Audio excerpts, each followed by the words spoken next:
แล้วมื้อนี้ตุ้ยมีเมนูอาหารเช้ามาแนะนำกันเนาะเป็นคนนอน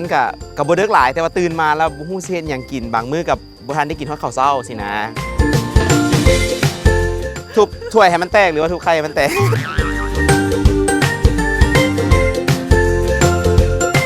มันสิแตกต่างกันอยู่บนว่าไข่ไก่ลาดกับเป็นไข่ไก่ลาดเนาะทำไข่ไก่พันกับเป็นไข่ไก่พัน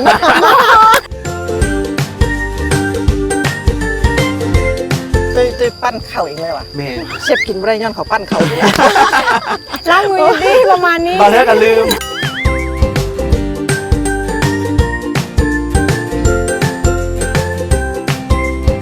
พวกเขาจะมีขั้นตอนในการปรุงแต่งจังไหนนั้นติดตามได้ในรายการ Smile Kitchen